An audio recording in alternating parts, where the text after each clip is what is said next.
With your help, we can continue to fight for freedom, reach new audiences, and bring important information to the public free of charge. This is not possible without your generosity. Join our quest for the truth and our freedom and donate today, telling it as it is. This is today's News Talk, The World Today. For The World Today, this is James O'Neill. 3 young French women, aged 18, 19, and 21, have been charged with criminal terrorist conspiracy after allegedly plotting suicide attacks in Paris to honor bin Laden and mark the 2015 Bataclan massacre. French intelligence discovered the suspects were radicalized Salafists who consumed jihadist propaganda online. The 19-year-old ringleader reportedly promoted ISIS material on TikTok and discussed targeting a concert hall or bar using explosives or firearms. Police seized notes detailing bomb ingredients and attack plans. All 3 were arrested following surveillance and remain in custody pending trial. The Senate voted 60-40 on Monday to pass a continuing resolution reopening the U.S. government after a 40-day shutdown, the longest in history. The bill funds operations through January 30, 2026, and includes 3 full-year appropriations bills. Democrats received little from the deal besides a promise of a future vote on Obamacare subsidy extensions. The compromise delivers back pay and job reinstatement for 4,000 federal employees, but deepened Democratic infighting. Critics say Minority Leader Chuck Schumer's strategy alienated both centrists and progressives, threatening party unity ahead of midterms. UN Human Rights Chief Volker Turk warned that global corporations, especially tech giants, have amassed unprecedented wealth and power, exceeding even national economies, and risk undermining international law. He said unregulated corporate influence could subjugate others and urged tighter global oversight. Turk echoed Secretary General Antonio Guterres' frustration over the UN's waning relevance. Citing Elon Musk's trillion-dollar Tesla package and the rapid rise of generative AI, Turk said technology's shadow side threatens democratic focus and accountability unless restrained by human rights standards and international regulation. President Donald Trump's lawyers have threatened to sue the BBC for $1 billion, demanding an apology and retraction over a panorama broadcast that allegedly doctored his January 6 speech. A leaked BBC memo confirmed executives knew of ethical concerns but failed to act. Trump's legal team called the edit false, defamatory, and inflammatory, claiming it damaged his reputation and finances. The ultimatum follows the resignations of Director General Tim Davie and new CEO Deborah Turnus amid the scandal, which has plunged the British state broadcaster into crisis over bias and credibility. To make one thing very clear, BBC News is not institutionally biased. That's why it's the world's most trusted news provider. And if why did you fail to deal with the mistakes that were made? And see my teams. Thank you so much for being here. Do you think that the journalists are corrupt, like President Trump says? Do you think the journalists Of course our journalists aren't corrupt. Residents of Crowborough, East Sussex, protested Labour's plan to house 600 migrants at a nearby military site, citing safety and infrastructure concerns. Protesters carried Protect Our Town signs and said the town lacked capacity for such an influx. Green Party Deputy Leader Rachel Millward joined the opposition, sparking accusations of hypocrisy given her party's pro-migration stance. In a joint letter, Millward cited significant risks and dire mismanagement. The Labour government plans to relocate 10,000 migrants to military sites after scrapping the Rwanda deportation scheme and ending hotel accommodation. Shadow Justice Secretary Robert Jenrick says David Lammy raised more questions than answers in his response to the accidental release of prisoners. They're Lammy's lags, a whole new category of criminal who can just waltz out of prison despite having the strongest ever checks introduced by this Justice Secretary. The public are being endangered as this circus rumbles on, week after week, with no end in sight. When will he put a stop to it? This has been James O'Neill for The World Today. With your help, we can continue to fight for freedom, reach new audiences, and bring important information to the public free of charge. This is not possible without your generosity. Join our quest for the truth and our freedom and donate today, telling it as it is. This is today's News Talk, The World Today.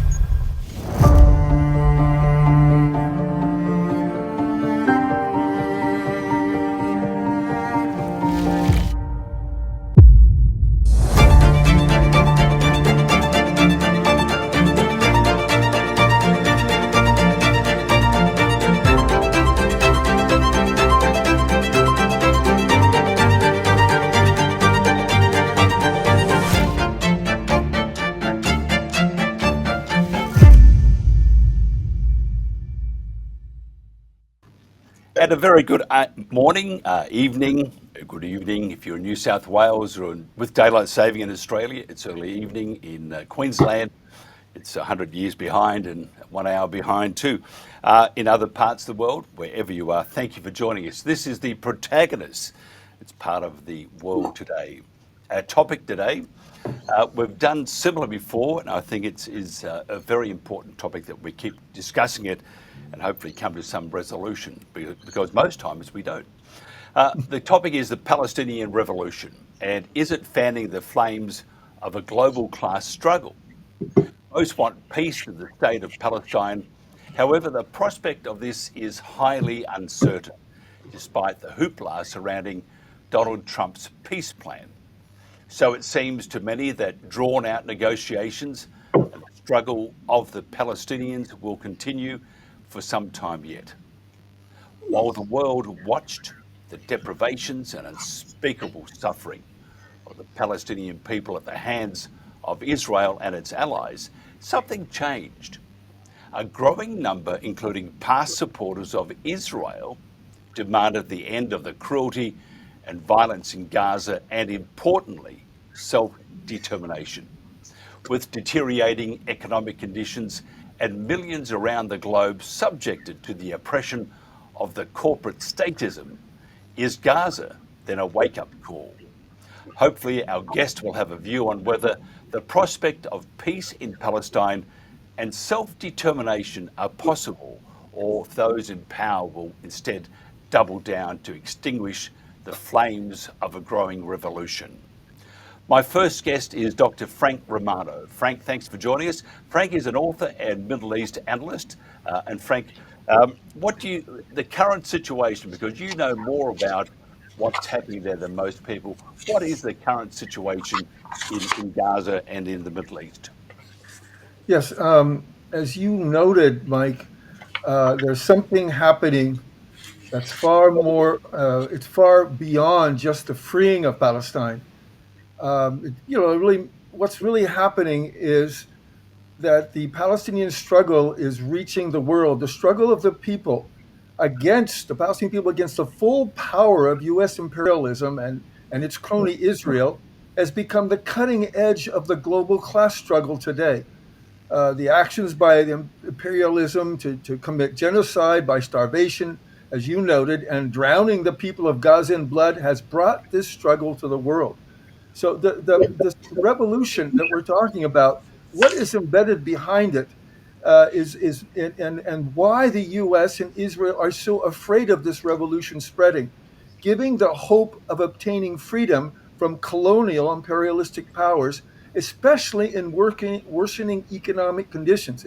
It means blowing the wind in the sails of a popular movements like even in the U.S., in Colombia, Cuba, Brazil, and Middle East countries. But what is going on here? The U.S. and Israel are trying to asphyxiate this growing revolution that they feel is rising to the surface, and by advocating that Gazans must leave the Gaza Strip. Since most of the Gazan Palestinians have manifested they intend to stay, I believe Israel, with the assistance of the U.S., has intensified this extermination of the Gazan Palestinians. Now, what is behind this world structure? Why is Israel and the United States holding on so much to taking over Gaza and the West Bank? Well, if we look at the world power struggle, the roots of the U.S.-Israeli war against Gaza are not so much found in what we see in the news, the ancient prejudices of the Israeli settlers. Now, Netanyahu uses the settlers, often Orthodox Jews, to maintain power over the West Bank and to promote the desire to resettle Gaza. But we often believe that these policies are for ideological reasons. But Netanyahu, with the support of the U.S., they have other reasons in mind. Number one, economics. Number two, real estate. And number three, some way to asphyxiate this growing revolution that you alluded to, Mike. Now, the Gulf region of the Middle East has long been dominated by the imperialist oil companies, big oil. Now, the U.S. and Israel are interested in occupying Palestinian territory and Gaza because there's sizable reservoirs of oil, natural gas underneath that UNCTAD from the UN has justified, has actually proven. There are a range of about 122 trillion cubic foot with billions of dollars underneath there. But this is not just about oil.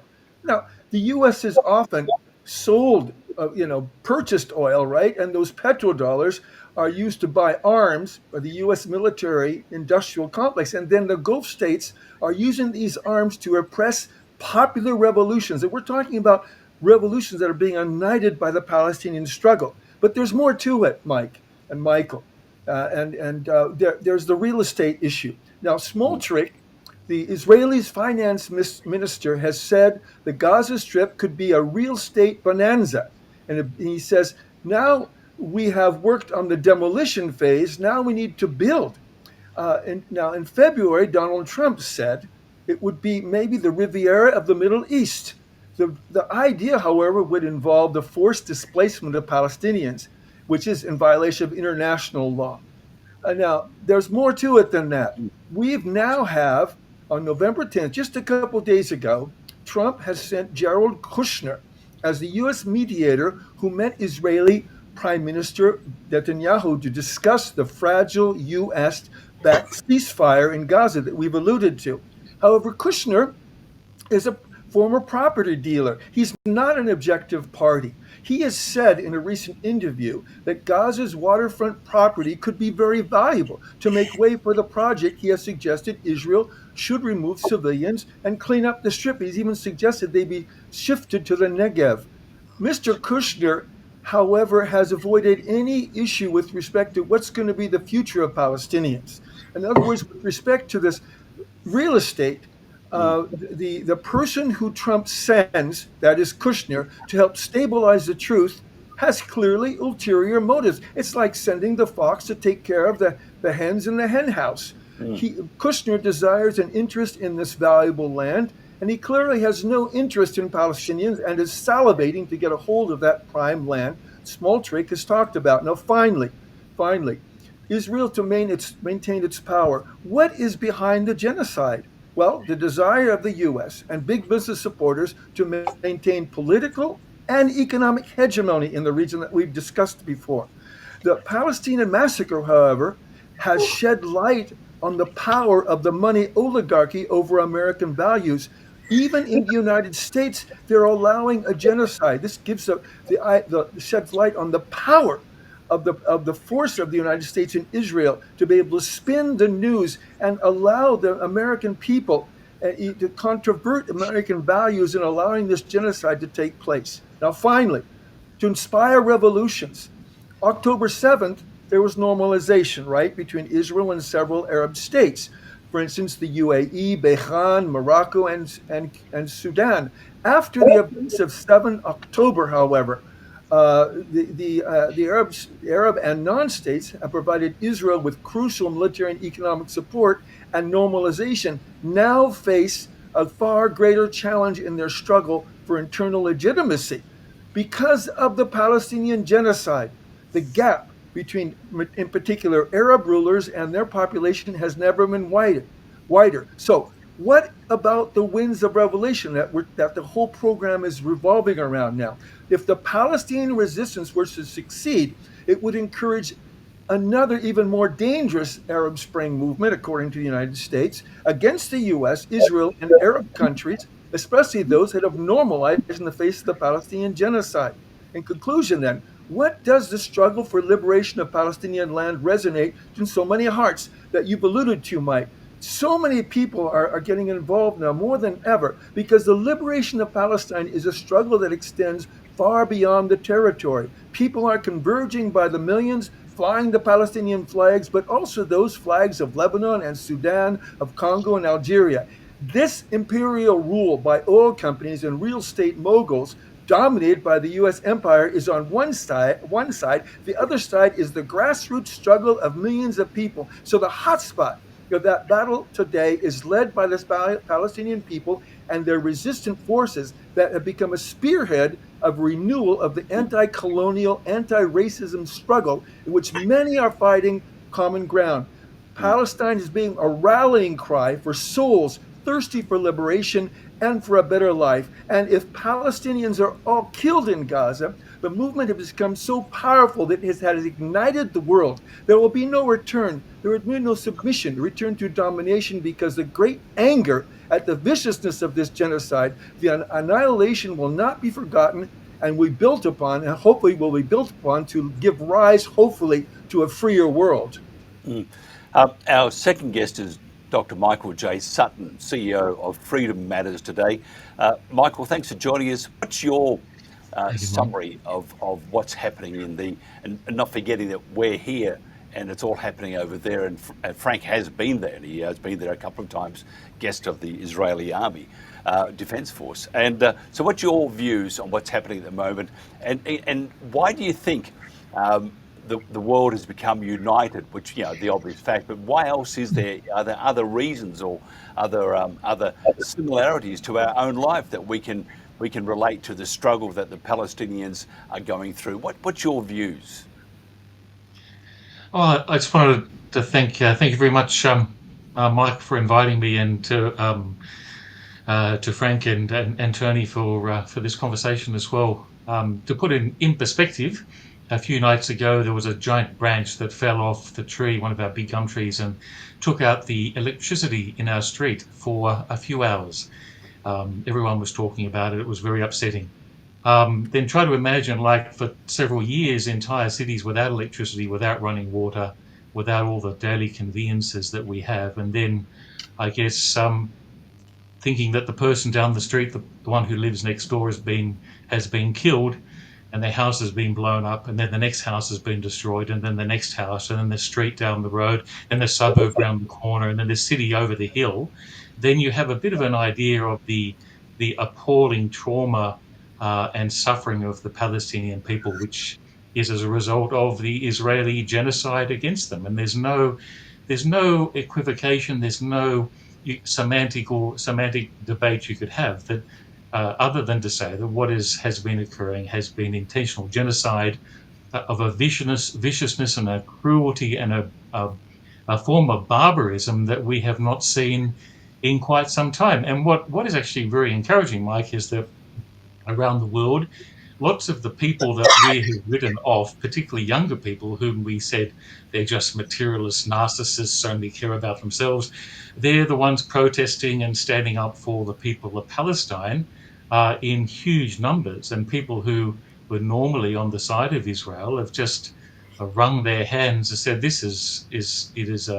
it is beyond the pale. This is a form of brutality and cruelty and viciousness. I wrote about this a lot with my book, Does God Stand With Israel, but trying to encourage the Christian Zionists, of whom there are many in Australia. I can't really speak for America so much, but Christian Zionism has taken over Protestantism in Australia, particularly in the evangelical and Pentecostal wings, which is astounding. And their support for the Israeli Defence Force and to support for Israeli policy, and also political parties in Australia have been largely, in a sense, captured in some ways to varying degrees by the Israeli lobby. But at the same time, you have this continual movement against what a lot of people rightly see is genocide. And from a Christian perspective, it is really awful, particularly as so many Christians in churches and church leaders are either silent or they're complicit in a policy of genocide, and they argue, well, it's all about the end times. But when you think about it, is Jesus going to come back, walk over the corpses of 20,000 dead Palestinian children and say, "Here I am"?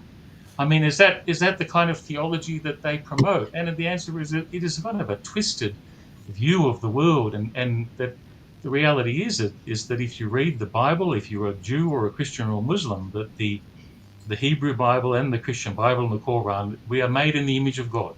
And when we are killing people, we're killing people made in the image of God.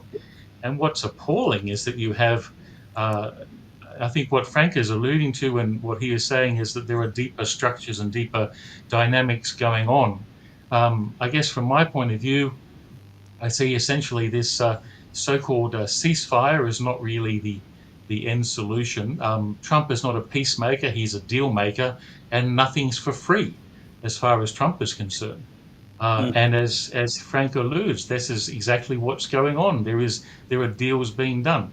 But the other thing that Frank didn't talk about, and what I talk about in my book, and unfortunately is something that afflicts our world, and that is the power of revenge and payback, and the I guess the failure of forgiveness, because I mean I haven't had anyone in my family murdered, thank God. But there are a lot of people in Palestine who've had their children killed, their brothers killed, their mothers killed, their fathers killed, entire families killed, and now they're told, well, sit down, shut up, and don't talk about it. Just get on with your lives. Go off to the desert or go to Australia or whatever. But that trauma and that hatred and that vengeance is just going to get worse. And so what we have all this talk about destroying ISIS, not destroying Hamas.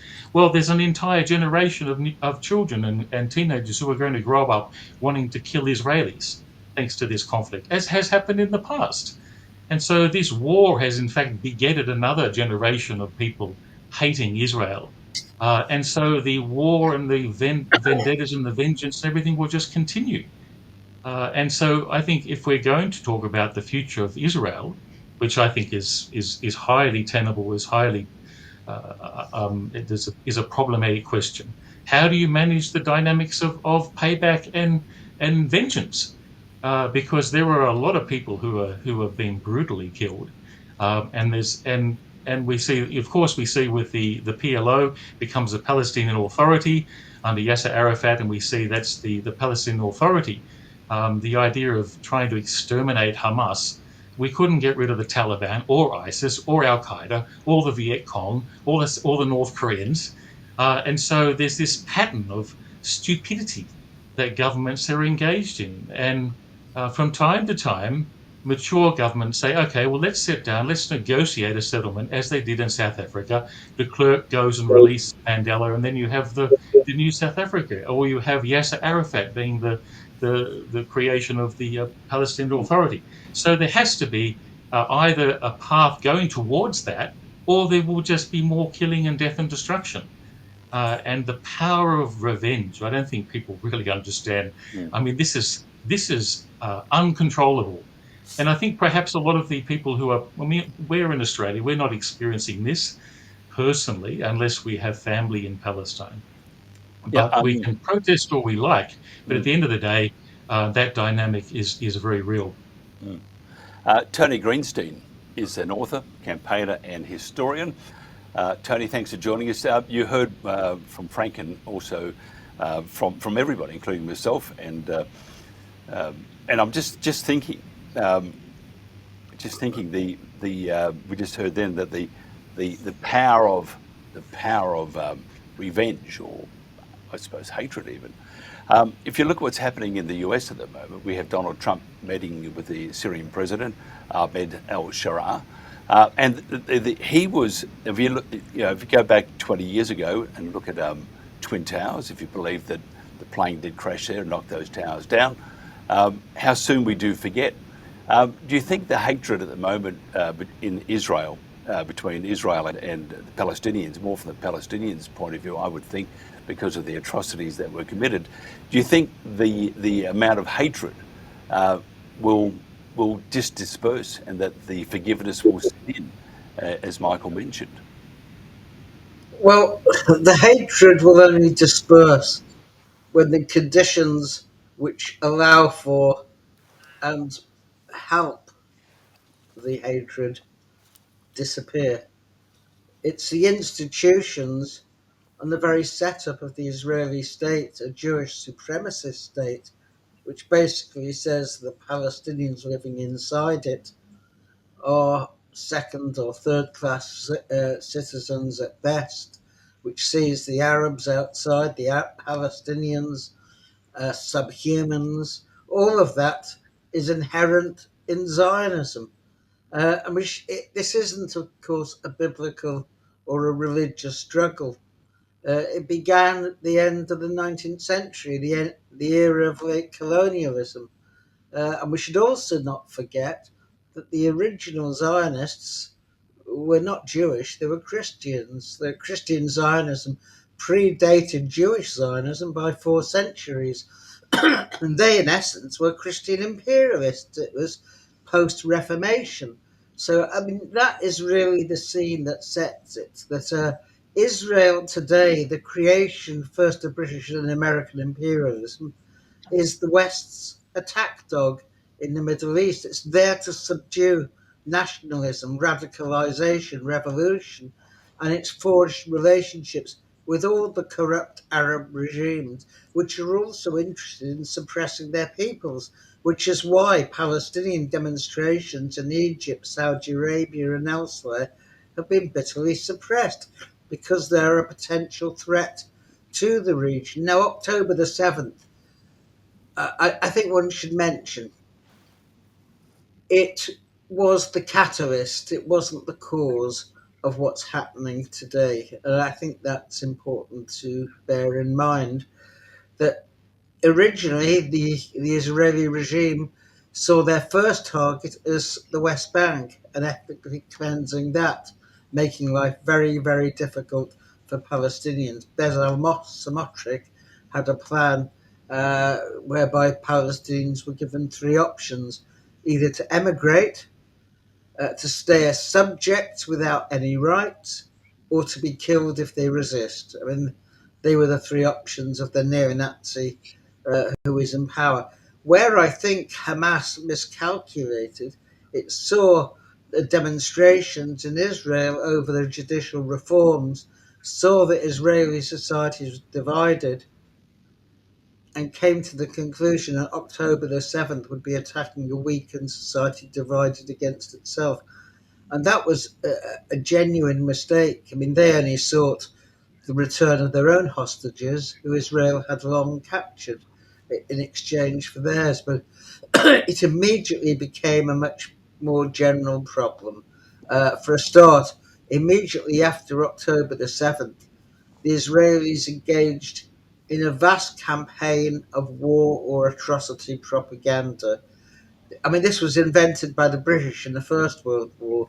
In Belgium, German troops were alleged to have bayoneted and murdered Belgian babies. Of course, that proved later to be entirely false, although it had consequences. In the Second World War, when news seeped out of the German extermination camps, many people did say this was just more atrocity propaganda. So, I say it had its effect. Israel, after October the 7th, redoubled on that. You will all have heard of the 40 beheaded babies, which is quite remarkable. Since when the Israeli Social Security Institute published its figures of 1139 people killed, there was only one baby, Mila Cohen, in Kibbutz Birim, and she was very much in possession of her head. So, unless Palestinians not only severed babies' heads but attached them back together again, which I think you agree is impossible, then it simply wasn't the case. And yet it was splashed over all the British newspapers, a second Holocaust, as the Daily Mail put it, and this set the scene, if you like, for the atrocities which followed. And of course, we had the rape propaganda. The New York Times, which is always a faithful supporter of imperialism, had screams without silence. And it's taken a lot of effort to debunk this. In the end, Morag Haz, the Israeli Southern District prosecutor, said there are no victims, that we haven't been able to prosecute anyone, no one's come forward, we've done our best. But unfortunately, the media reports are not that which will follow. In other words, there was no rape atrocities to speak. I'm not saying that no one was raped. In war, rape is all too common. But the idea that Hamas, in particular, was seeking to rape is without any evidence whatsoever. But this set the scene, and know that Joe Biden actually saw these rape attacks until it was walked back, as they were told by the State Department, when no evidence of this could be produced. So we've had all these atrocity propaganda nonsense. Just a day ago on Twitter, we had Mike Huckabee retailing the whole lot of them, even though there's no evidence whatsoever. But that allowed Israel to wage a war on Gaza, using Hamas again as a pretext. Because do you really think Hamas was halfway down in a reservoir? Because they destroyed half the reservoirs in Gaza. It beggars belief. Hamas was in the tunnels. So although they say there was a Hamas control center in every single hospital, we've seen no proof, not one Hamas fighter firing out of a hospital. But yet we've seen Israel go in, kill the health workers, take them to secret locations, torture them, and worse. Dr. Adnan Bursch, who died, rape, and God knows what else, Dr. Severe, and many others. And all Western doctors who've gone to volunteer testified to the fact that Israel simply came into hospitals, gave patients no notice to move, whatever their condition, and attacked the doctors and took them off in many cases. So we've had a complete horror show. And the West, Keir Starmer says, "Oh, we have to wait for a court to make a decision." It's absolute nonsense. The whole purpose of the Genocide Convention was to prevent genocides, not examine them afterwards to see if they were actually genocides. Our rulers are complicit in the war crimes in Israel. They are complicit in every aspect. They're funded, they fueled, and so on. So of course, people could see through this, and it's produced a mass world movement. And there's no doubt that when I was brought up, and I was a Zionist when I was young, I knew no better. It took me some time to learn that everything I'd been told was lies, that there were no Palestinian refugees running away to let the Arab armies in, as was the favourite story, that they'd been expelled at the point of a gun and with massacres just to help them on their way. The Zionist narrative, in many ways, has died. We've seen where Zionists attack anti-Semitism, and who do they ally with? The anti-Semites. I mean, Amichai Chikli, the diaspora minister, in March, held a conference on fighting anti-Semitism. And who did he invite? All the best anti-Semites. I mean, there is a logic there. If you want to know about anti-Semitism, who better to invite than anti-Semites? But that wasn't quite how it was seen. And in the end, even the Anti-Defamation League was forced, Jonathan Greenblatt, to pull out of it because it was so obviously wrong in a sense. But Israel, of course, is ploughing that furrow because it has no other explanation. I mean, Netanyahu, when he's indicted as a war criminal for a mere 46,000 deaths, immediately turns around and says he's a victim. You're an anti-Semite, pure anti-Semitism, undiluted. So this is the Israeli narrative, as it were, and people see through it.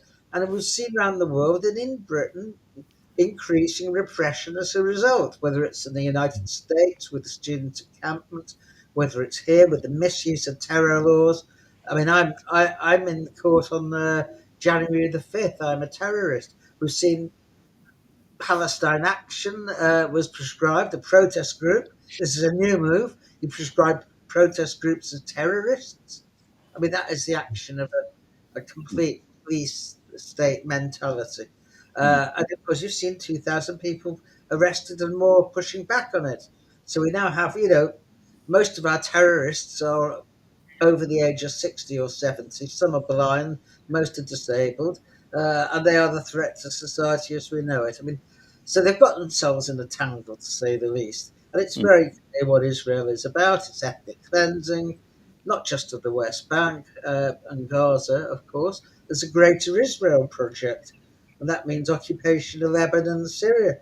And in Syria, we have, of course, an ISIS Al-Qaeda leadership, slaughtering Christians, Druze, and Alawites without a murmur from our leaders. So we are in an age of lies and hypocrisy, and they're busy trying to shut down social media wherever possible. We have Elon Musk. I go onto my ex Twitter, and it's just full of these creatures. I mean, the algorithms have been twisted so that virtually no one gets in between the eyes of these Zionists. But people are not fooled. The takeover of TikTok was similarly motivated. So, I mean, that's a situation. And of course, the Arab regimes are complicit in everything Israel has done, whether it's Jordan, the UAE, Saudi Arabia, and so on. So it brings to the fore the question.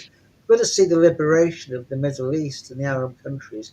It's not just a battle against the Israeli criminals, it's also against the Arab criminals as well who've allowed it.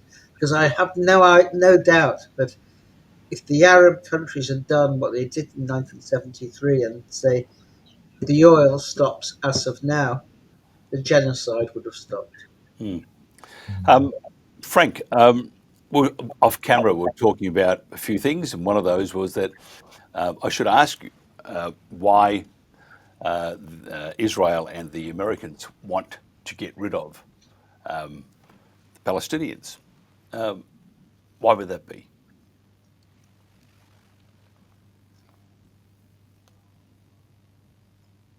Frank, you need to put your microphone on. If you wouldn't mind, just push that little button that says on. Yeah, sorry. I'd like to just quickly address what we're talking about it, and then I'll get into that. But what Michael and Tony have said, I'd like to put it all together just quickly. The idea of the Israelis twisting things and then going into the hospitals is first of all accusing Hamas of doing what they did. I'd be a hypocrite if I didn't address what Shi'at 13, the commandos, did when they intercepted our boats. Now, they were pretty much well trained, but when they handed us off to the police in Ashdod port, and I'm talking about the Global Sumud Flotilla movement, which I was a part of, we were manhandled and atrociously treated by the police and beaten, and there was torture before we were finally released later on, about a week later. But this idea that the atrocities were committed by this same commando group, State 13, and I'll just mention, and so focusing on what Tony had said and Michael as well, that they invaded the Al Shifa hospital because they were having problems. The Israeli government was having problems. They needed a very vicious force to take care of it. That the Shi'at 13 commandos, they killed babies in cribs. They buried people alive. They killed women, children, and as Tony said, doctors. They targeted medical health workers. Now, I know being mistreated also in prison would be a hypocrite if I didn't say one thing. And now I'm focusing on what Michael said. As we somehow have to turn the leaf a bit. It's easy for me to say this, but forgiveness of this mistreatment is difficult for me to try to convince a Palestinian father who lost his entire family, his wife and his children, and now, forgiveness. But it is important in all the religious texts like Judaism, Christianity, and Islam and others really talking about the importance of forgiveness. And I think that we can address later. We have to get into this as kind of working on finding a resolution and taming down a bit the fires of anger that I, as a father, would have experienced if I lost my family too. And to get back to your question, a very important question, Mike, about what is behind the massacre. Well, this new revolution, Israel and the United States are completely afraid of because they see the winds of revolution touching the entire world. And again, the Palestinians are interested in liberating Palestine, but they've even said, many of the people in Gaza and the West Bank have said, we are really trying to show the world that you can resist against this military industrial complex. You can resist. And what it is they're really resonating with so many people that are suffering the world today due to this colonialism, whether it could be Cuba, it could be in Brazil, and flaming the winds of revolution, even in the United States, when the Columbia universities and all the universities were contesting what was happening in Gaza. But what's behind it, really, as I said before, also is the will to seize land.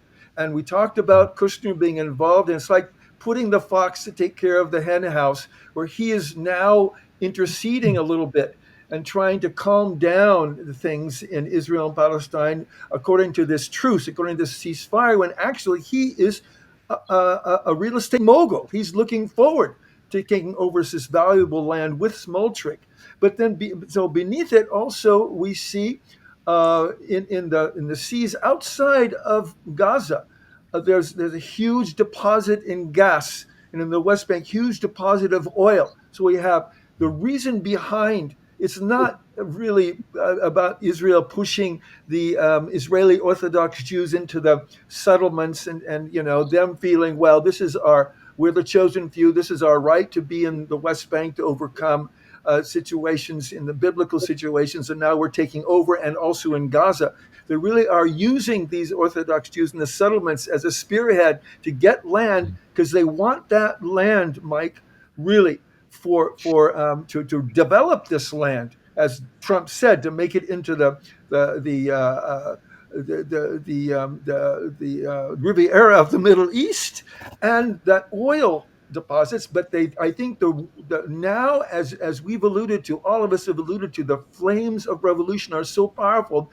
I think the United States and Israel are focusing even most on snuffing out the revolution. And since the Gazan people will not leave again at Gaza, they've decided not to. I think they've decided, well, we're just going to have to exterminate as many as we can, and so that we can take over this area, and maybe that will snuff out this growing revolution that resonates in the hearts of so many people. Michael, what do you think? Because it's and Frank is right too. But the idea of snuffing them out, isn't that what the ceasefire was all about, or is this just a temporary apparition of humanity, and we go back to being barbaric?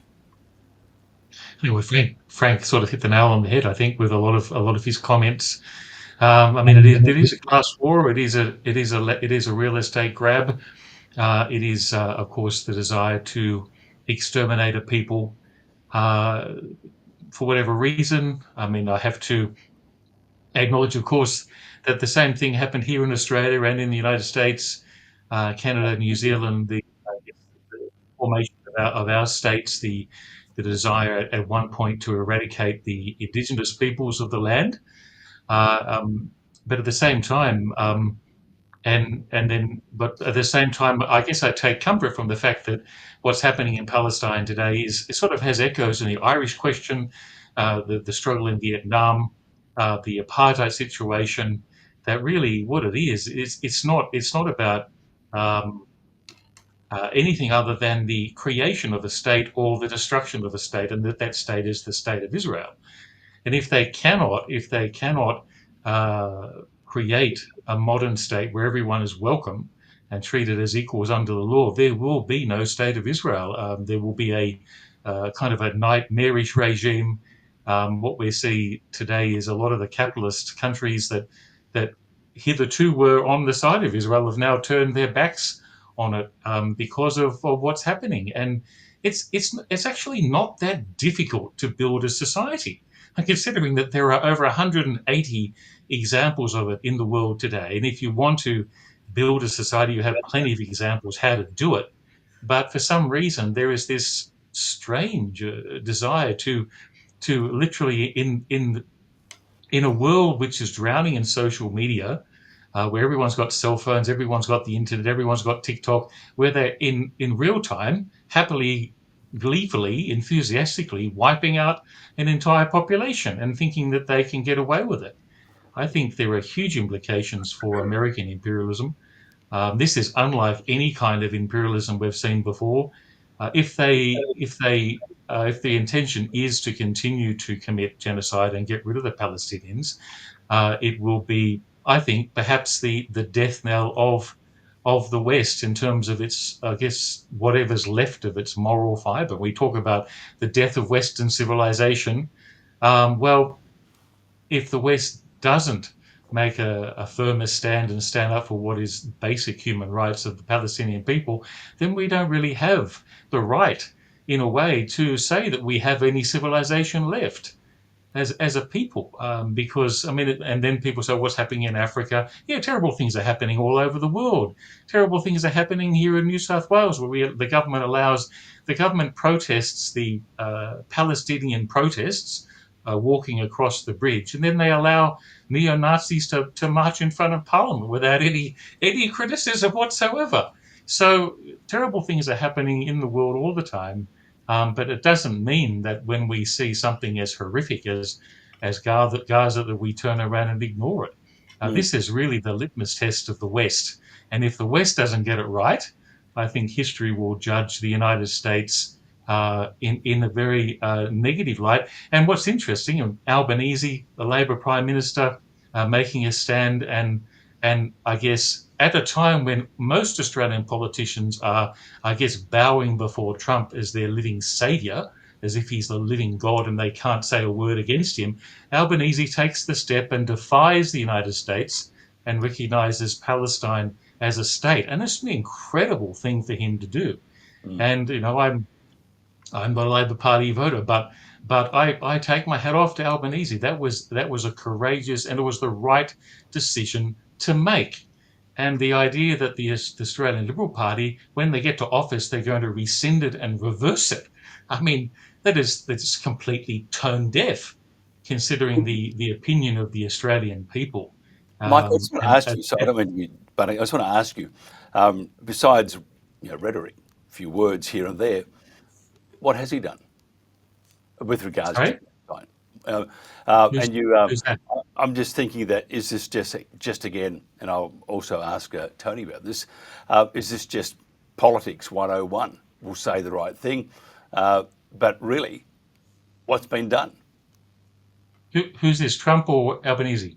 Albanese. I mean, I'm not an Albanese fan. Neither am I a fan of the Conservatives, if you could call them that. But I mean, Albanese and the others, we support blah blah. What's been done? What actually has been done besides a few words? Well, Australia takes it's a very fragile relationship with the United States. It's a But I mean, topic for here's a something: much. rare earth minerals. Rare earth minerals. We've just signed a very big deal with Donald Trump. Reports are from the legacy media that Donald and Albo are best buddies. We know what Donald Trump's view of Israel is in the Middle East, and that he'll be the next Messiah if he's not already walking across the Nile. But I'm just thinking though, what's Albo done, and will the rare earth mineral deal? Will you see a silent backstep, a more smoke and mirrors? He If you hasn't done anything. I mean, really, it's just words. It's like can I mostly, can I can it's I just can I words. just say from an economics point of view, I guess there are basic strategic realities that the governments engage in, and that trade deal is part of that I guess continuing supply in terms of maintaining American imperialism. American imperialism needs the rare earth minerals to secure its position vis-a-vis China and Russia. It was kind of an inevitable. I mean, who are we going to sell it to? Russia? The Chinese? No, that's not going to What's happen. wrong So with it Russia? was there are Truly, what's there wrong are with basic Russia? there are basic fundamental realities that Australia is a vassal or a ally or a, what would you like to call it, friend? What's the term? Of the Opportunist. United States. But within that, there is a degree of maneuverability in terms of politics, and I think that only Albanese could have pulled off the recognition thing. But it doesn't mean Sorry. that he is against America or for America. I think that's just the reality of it. You and I could have a great discussion here, but I will zip my lip at the moment because we will run out of time. Tony, I wasn't going to ask you this, but we have all these words. Can you tell me? I'd just like to see what's been done, except for Well, Donald walking across the Nile and well, creating peace in the Middle East. well, Keir Starmer has recognised the Palestinian state, uh, and it is a form of words. It means nothing. Mm. Uh, he's continued to supply weapons. He hasn't cut the trade links with Israel. He's given it political support. He refers back all the time to October the 7th, never mentions atrocities against Palestinians. So, no, I mean, recognizing a state that doesn't exist is really not very helpful. It's just a public relations exercise and hasn't affected the situation on the ground in the West Bank, where the repression is increasing day by day. And that's really the important thing. So I do think it is a really gesture politics, nothing more. Look, let's look at the Zionist movement. It was created at the end of the 19th century, the Jewish Zionist movement, and it spoke about Eretz Yisrael, the land of Israel, not about the state of Israel. And the state of Israel is the only state in the world which doesn't have defined borders. And Netanyahu has been quite clear that he wants a greater Israel. And a greater Israel, well, you can debate what its parameters are, but one version is from the Litani across to the Euphrates running down Iraq and down to the Nile in Egypt. So there is plenty more room for expansion.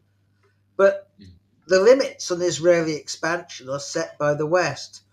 And if the West goes along with Israel's attacks on its neighbours, and they have done, they've done that in Syria, they've done that in Lebanon, they've installed, in essence, an Al Qaeda government in Syria under Giuliani. I mean, that's the reality of the situation. If Israel gets away with expulsions and ethnic cleansing in the West Bank, and so far no one's raising any real objections, then the next point of conflagration will be across the Jordan. And then Israel, as a result of security concerns, will need to defend itself against Jordanians. So the process goes on.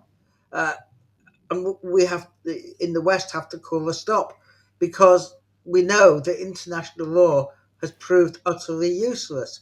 We have a situation where Trump is sanctioning the ICC, sanctioning the Italian human rights rapporteur, Francesca Albanese, I think her name is. And to be quite honest, Trump pays no regard whatsoever to international law, as we're seeing with the attacks in Venezuela. So there is a kind of growing authoritarianism in the world. It's bound up with increased imperialism, conflicts with China, so far trade wars, certainly with the Russia over the Ukraine, which was entirely manufactured by the West to begin with when they expanded NATO. So we live in a very difficult situation worldwide. Within the West, there is mass support, like the strikes in Italy, the refusal of Greek dockers to load weapons, which are encouraging. So we have to build a worldwide and a European-wide protest movement which can challenge these governments. And we've seen in New York the victory of Mamdani, despite the Zionists spending millions of pounds on his opponent, the corrupt Andrew Cuomo. So we shouldn't all be downhearted. It is possible to fight back, but the question is what form that fight back takes. Yeah, I do agree. Frank, is this a call to arms at the moment, or are we? Is it just because the world is restless and we've always had protests, or is there something deeper than that we are seeing? We're just seeing big government, big corporations, atrocities committed. A few words thrown around by the Western leaders, and then after that, we just have we just have what we have. We have a nothingness, and before you know it, I think the ceasefire will probably finish in some way, and we'll go back to killing innocent people. Is it a call to arms? Are we actually saying we've got to do something, or is it just because of the communications these days with TikTok and X and all those things? Or is there something deeper? Frank, you need to turn your microphone on. I'm sorry, there is something deeper, and to kind of piggyback onto what Tony said, This idea is almost like a catalyst where people like Starmer and also Albanese are recognizing the state of Palestine when people are no longer duped to the fact that this is all politics and that the state of Palestine has already been considered a state. And even though people are saying, well, there's no state, no, it has been recognized by the General Assembly of the UN, UNESCO, and because the ICC can accept complaints by the state of Palestine. Palestine is a state, but people are the call to arms that you're referring to, Mike, is that people are no longer duped to these political type of gestures that are basically meaningless. Let's look at more specifics. When we were on the global Samud flotilla in the middle of the Mediterranean, and we were bombed outside of Crete. And the boat I was on, the Spectre, was one of the boats. There were 5 boats that were so bombed. I was one of the boats that was bombed. All of a sudden, a country that is led by a real Zionist, Miss Meloni, all of a sudden completely revolted, completely went ballistic to almost, and that coerced Meloni to send a naval boat to quotes unquotes protect us. But of course, as soon as we got to the orange zone, along with the Spanish boats, the Turkish boat, and the Greek boat, they turned back. But the whole idea that was very significant to say, if this is a call to arms when a whole country revolts that is being led by a Zionist, forcing that Zionist to send a boat, even if that boat didn't really have no little impact on defending us, because then we saw what happened when we got close to Gaza. It was a very strong message, and I believe it is a call to arms in that regard, that specific pressure is taken as the pressure that Tony and Michael and you have alluded to, this pressure from the social forces that is gelling together. And again, with the Palestinian struggle resonating in so many hearts against colonialism, it has become a call to arms. And I hope we can keep up the momentum, because the risk is that the folks that were on this boat, the Global Samud Flotilla and the Freedom Flotilla boat, the Conscience, and we were all intercepted and then sent into prison with all those consequences, and then we were eventually deported. We need to keep up the momentum. I think it became one of the catalysts that Tony and Michael have been referring to for this call to arms. I think somehow we have to keep the media fresh on it and keep working on it. And with your help, Mike, with the panels, getting the word out, I think we have to be hopeful that we're not just throwing out words, the words from Starmer, word from Albanese about recognize. It's more to it than that. And we saw a manifestation of that is also, as Tony alluded to, the election of a Muslim as mayor of New York, in spite of the millions that were spent. And me going back and forth to New York as a New Yorker, and also I'm from California and from France, see the power of the Zionists in New York. This is a very strong statement.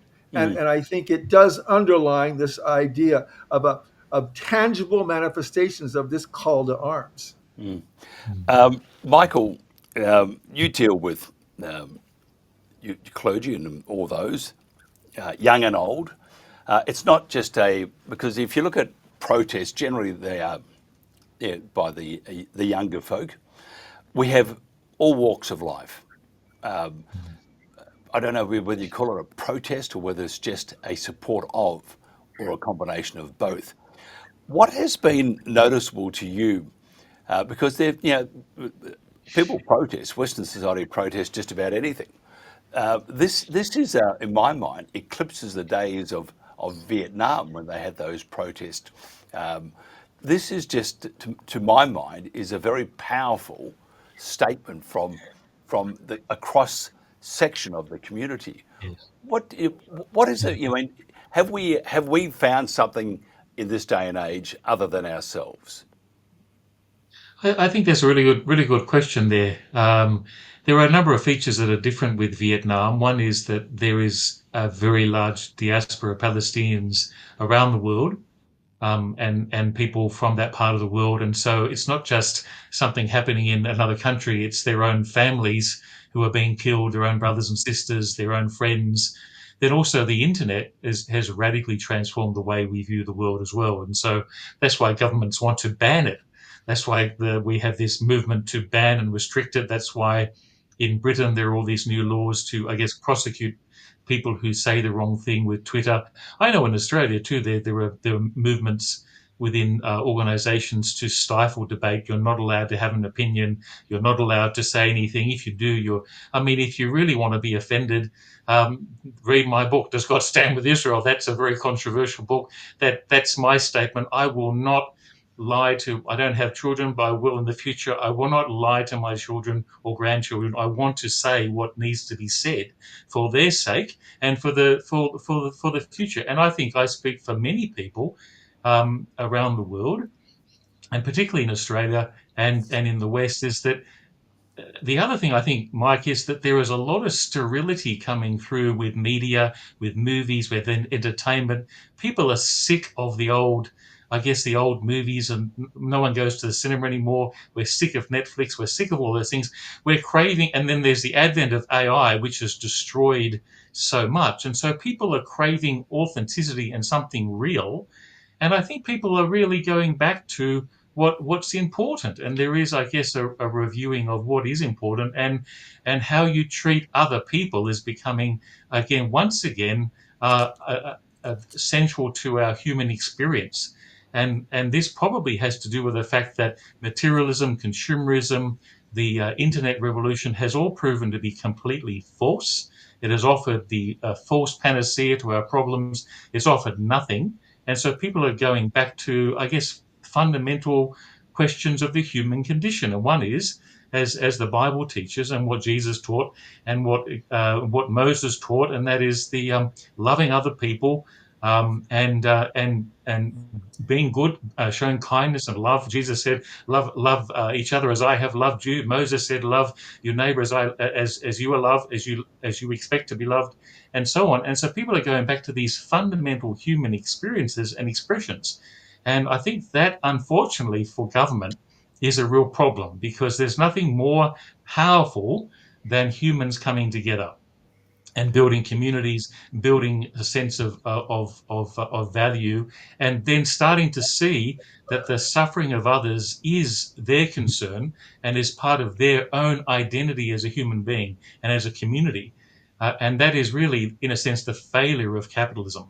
Capitalism is dead, and the idea of the narcissistic individualism, all that matters is me, that's gone. I think we're seeing the emergence of something quite profound, that people are once again looking outside of themselves and saying, well, what's happening overseas, that's important to me and to my family and my kids and my generation. And unfortunately, governments can't control that. They're certainly trying to, but there may be hope for the rise of new leadership imagine a new statesman in America, someone who is not like what we've seen for a long time, or even in Europe. But we have all these useless politicians that we talk about. It just, as you say, just mouthing the platitudes. What we need is not just, I guess, a new way of thinking, but we do need new leadership to steer us forward. Tony, you're a historian. What can we learn from history to move forward? Well, I suppose we can learn from history that throughout history is, if you like, there are two forms of history. There's the history of great people and the history of social struggles and social movements. And in the past, things like freedom of speech, freedom of assembly, and so on, have been at the core of the struggle of different classes, whether it was the peasant revolt in Britain, the Chartists, the suffragettes, and so on. And massive attempts by the ruling class in terms of things like the Coercion Acts, the Stamp Act, the attempts to control the printing press. That was very true in the 18th century, the radical corresponding societies.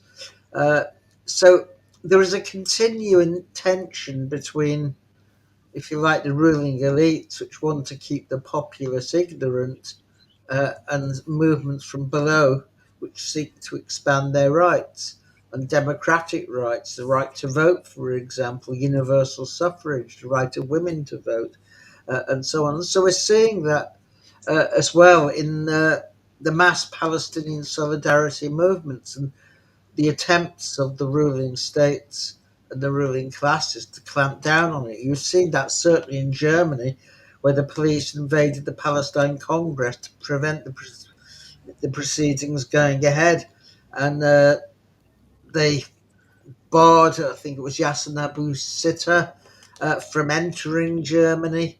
Likewise, Zanis Farug Farkis, sorry, I'm getting his name wrong, uh, also was refused entry and banned. And this was the police force in Berlin taking upon itself to really replicate the activities of the Gestapo, because of course the German police were incorporated into the SS. So you have these battles. You have it in Britain with the prescription of Palestine Action as a terrorist group, and the activities of the Metropolitan Police in arresting over 2,000 so-called terrorists. So there's, in every generation, you see the forces of resistance growing up, and you do, especially over the Palestine question, because the Palestine movement has been the biggest movement there's been certainly since the anti-apartheid struggle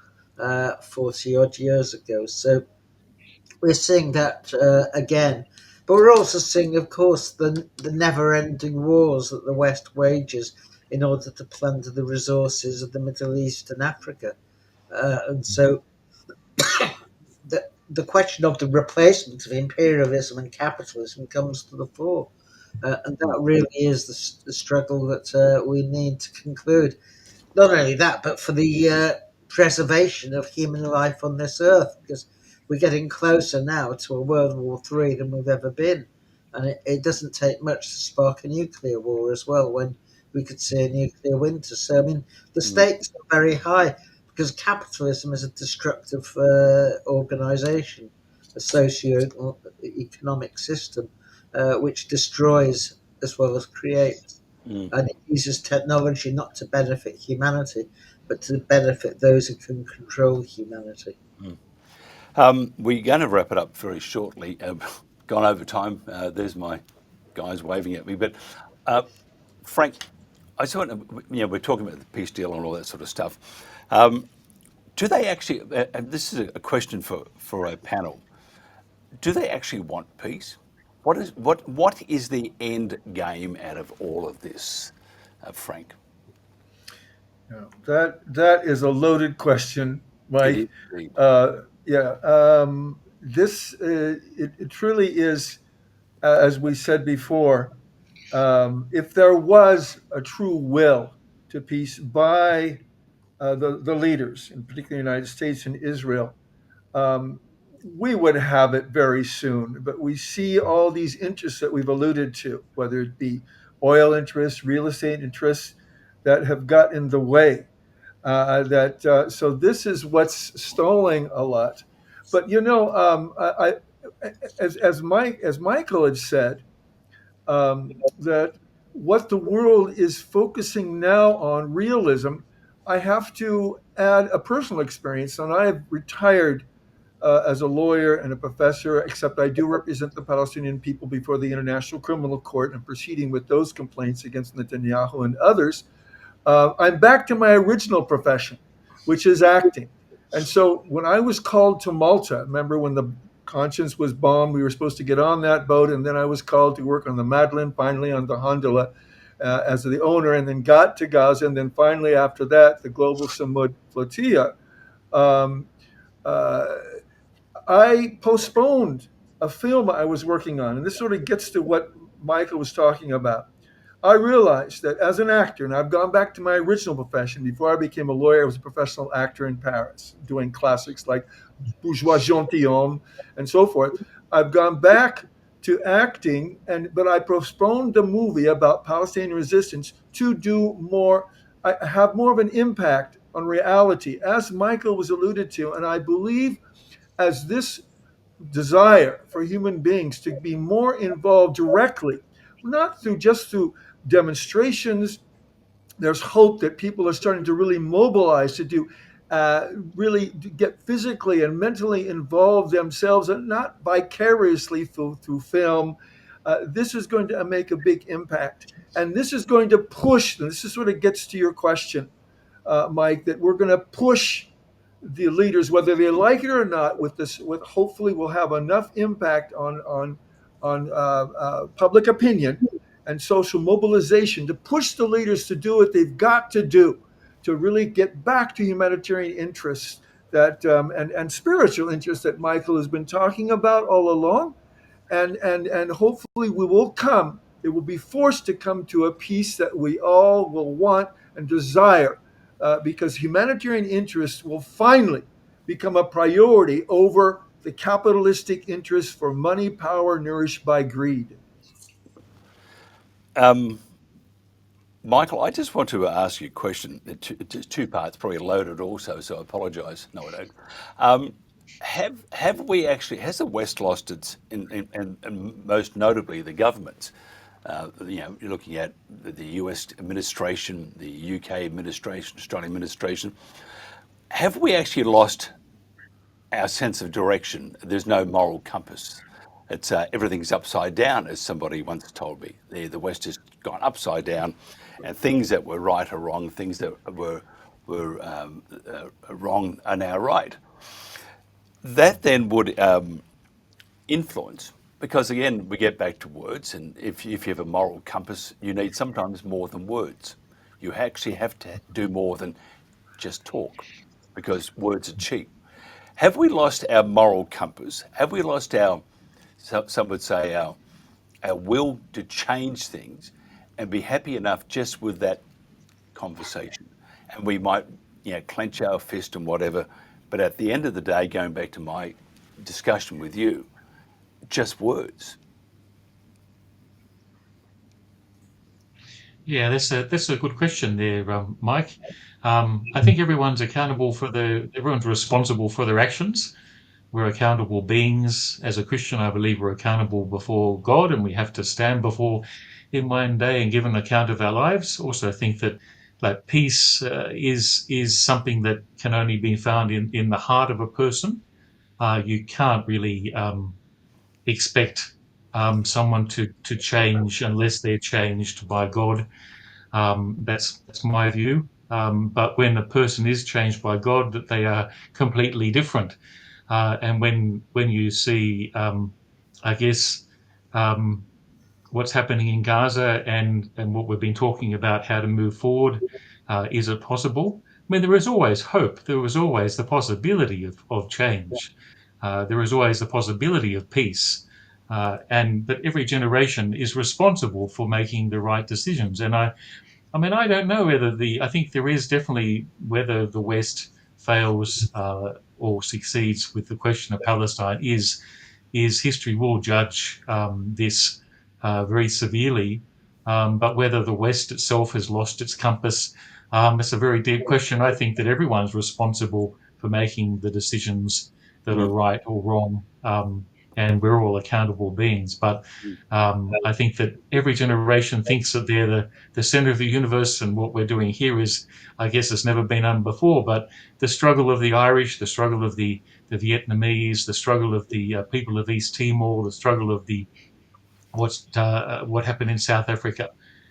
In every case, what needed to happen, there needed to be people willing to, I guess, change. And they changed.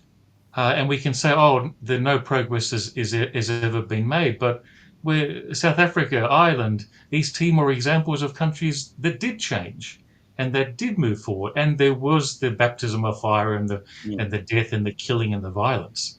But as a Christian, I don't believe peace is achievable in this world without God. But at the same time, people who are moved by faith or by the love of others can make a difference, and they can make a difference in their own personal lives and the lives of those around us, around them. And that's how the world moves. As even the flotilla changed the hearts of so many people around the world moving forward. It's the decisions that each person can make that has an impact on the world, and that's why people matter and our decisions matter. Tony, do they really want peace? And if not, what's the end game? Do they? Who are they? They are Israel and the US, for example. Oh no, Israel doesn't want peace. Israel wants land. I mean, the Greater Israel Project.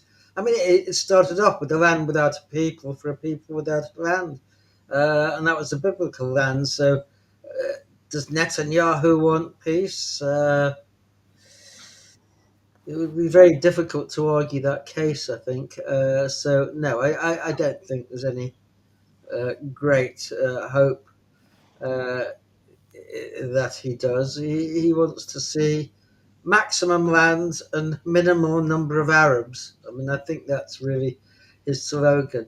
Does Donald Trump want to see peace? Does American imperialism? No, because it's wealth derives from that which other people produce, in a sense. So he wants an unequal relationship with the rest of the world and the promotion of as many corrupt, collaborating client regimes who will keep the people of the Arab East and elsewhere, from the resources that they're entitled to. I mean, that's what the Gulf Sheikdoms are about, keeping the people from the wealth. So, no, I don't think so. I mean, you have to create an alternative social system, and I'm afraid uh, in that system, it's not a question of religion, because religion's used to legitimize oppression as well as sometimes the vehicle to oppose it. But it is really about replacing capitalism, which is inherently an exploitative economic and political system. So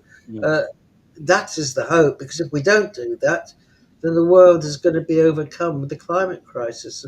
We're already seeing, I mean, the effects of it, these massive hurricanes and so on. It will only get worse. And Donald Trump's only answer to it is drill, baby, drill. So what can you say? Brilliant discussion. Thank you very much, gentlemen. Dr. Frank Romano, Dr. Michael J. Sutton, and Tony Greenstein, thank you so much for your time. Appreciate it.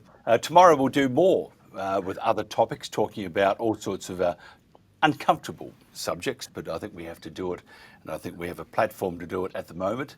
For how long? We don't know. Maybe after December 10, Michael, we may not have that, or the 27th of December, when they make going to a search engine, you have to have your biometrics to show you that you are above 16, which is incredible. How to kill the internet. And think about it, we actually invented it. So we're going to kill it first. Anyway, gentlemen, thank you very much for your time. This has been The Protagonist on The World Today. Thank you.